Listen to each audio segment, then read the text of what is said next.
oxygen and nitrogen in molecular form. Pressure increases as you go down, so that at Earth's surface, the weight of all that gas on top of your head is about 200 kilograms. But the neutron star's atmosphere is not made of atoms. Rather, it's a plasma, in which atoms have been stripped of their electrons, or ionized, due to the extreme heat, around 1,000,000 Kelvin for a young neutron star. Those nuclei are mostly hydrogen and helium captured from the nearly empty space surrounding the star. And while Earth's atmosphere is something like 100 kilometers thick, depending on how you define the edge of space, the neutron star's atmosphere is barely a meter thick, with most of the plasma confined to a thin shell 10 centimeters above the star's surface. Now this is due to the insane gravity at that surface, which I'll come back to. Once we've landed on the surface, our heads are in the vacuum of space, while our feet are in a foggy plasma with a density many million times greater than anything on Earth. And the gravitational pull is something like 100 billion Gs. Here, we start to encounter the first truly strange states of matter. See, the matter at your feet is not all that different from the stuff of a white dwarf, the dead core of a lower mass star like our Sun. Plasma is crushed so tight that electrons are overlapping. But as we saw in previous episodes, particles of the fermion family provide the same quantum state. The matter has become what we call degenerate, and electron degeneracy pressure stops further collapse, and ultimately holds the atmosphere and lands on a neutron star.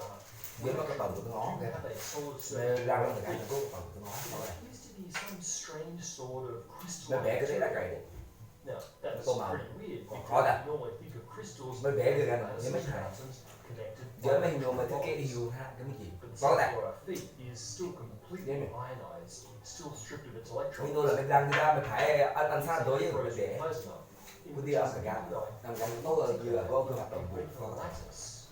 You might wonder how nuclei combine to each other, given that they're all positively charged and so should repel. Cô ra cô lớp cô ba bị lon Densities, nuclei are pushed so close cô ta together bị that their mutual repulsion actually prevents thầy nuclei cô ta from bị moving lon past each other like gridlocked traffic. professor And the symmetry of Just that to- repulsion forces nuclei just into to- a regular grid. In this case, the crystalline matter is mostly iron. That iron was the last element forged in the core of the star in the hours before it went supernova, and some of it still survives here at the neutron star's surface. Okay, now the real journey can begin as we start to tunnel into the star's interior. We enter the outer crust of the star. Density only increases as we go down.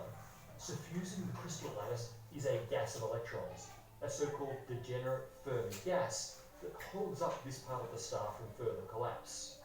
The deeper we go, the more energetic these electrons become, and soon those energies are high enough to drive some very exotic nuclear reactions. Electrons start to be driven into the iron nuclei in a process called electron capture. The negatively charged electrons merge with positively charged protons to produce neutrons. In this way, iron is converted into elements with fewer protons, but which are still just as heavy as iron and very, very neutron rich. Once we've gone down a few hundred meters, we see nuclei that can't even exist outside a neutron star. Where the star is 50 billion times the density of the Earth, we might find a nucleus like zinc-80, which would decay in half a second on Earth by ejecting neutrons. Nuclei with such high ratios of neutrons to protons are only stabilized by the incredible pressures and extreme electron energies in the neutron star.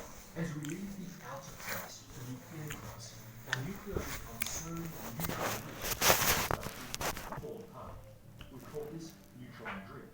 Neutrons leak from the nuclei into the ever-narrowing space between them. Now, mình răng cái gan là mấy răng dễ mà răng mà lạc mình răng nó bậy đi relations suggest Yeah. that it's close to half a mình răng cái dễ mà răng and we're at least a trillion times the density of matter on Earth.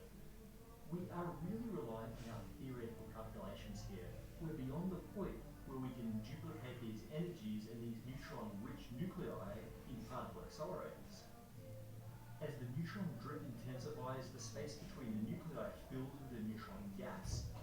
Meanwhile, the electron gas gets thinner due to the electron capture process. là mình bị mất cảnh mình dễ gan Neutron này gas starts Mê to màu take tô over lên. the role of the electrons. Neutrons are also fermions, and so two of them can't occupy the same state. Lấy đi The để gần star tô is now màu. increasingly supported by neutron degeneracy pressure. But neutrons can get much closer to each other before this degeneracy pressure kicks in, and so much higher density become possible. Further down, the nuclei themselves will start to Thì lưỡi bí get thì ảo chứ. as protons Cái are tầng hình thế là bro tầng này in bên a given neutron's Mới wave học thôi. function is so spread out that it becomes hard to even localize it to being inside a given nucleus. By the time we reach the bottom of the crust, around a kilometre deep, densities have reached 100 trillion times that of the Earth. Here, the once distinct nuclei are beginning to touch each other. As we drop beneath the crust, things finally Yes, start I'm to born. get proper. là bác sĩ là number Welcome to the đó past. đàn á bác sĩ nằm ở mấy tầng bông như Nuclear cluster. This is perhaps the least known and most freaky state of matter in the universe. y học cái đá mới chắc They start to touch, they kiếm mấy rearrange, môi trường forming exotic shapes. Nuclei have a sort of competition. While neutrons and protons feel a very strong short-range attraction to each other due to the strong nuclear force, the electron propulsion between the remaining protons bài nhạc á tao nghĩ tao nghe far cái away from each other as they can. thầy các bạn Down here, there may be 20 neutrons. Nhạc. Tôi hiểu rồi, sau đây là một vài video. Nhạc gắn. nè không phải thì chứ tôi phải chứ phải lại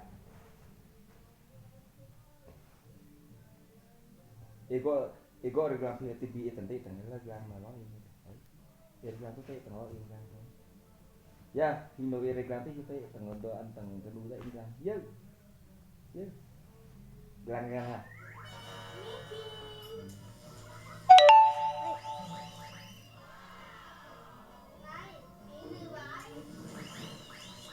hino regram mà teng Arabic teng kedua regram bay ya ya regram tivi tare teh kedua gram tendo ya ya để tập biết mình nhìn Hả? Flat, đến giờ ăn chưa? Ok mẹ. nhiều nó học ra trong học không học lại Học luôn. Cố lên, cố lên. Cái gì vậy? Tôi đang chơi mà.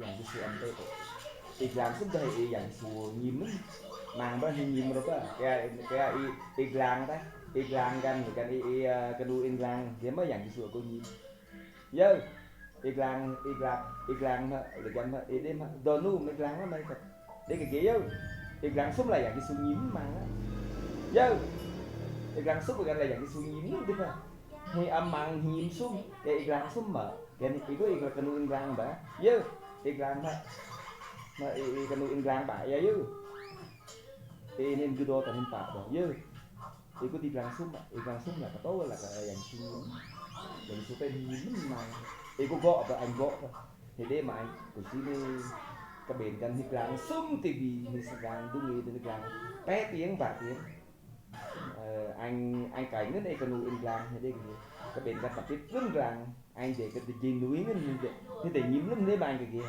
thế đây nên sợ anh phải mấy cái kia các bạn dơ Sức mẹ một tay.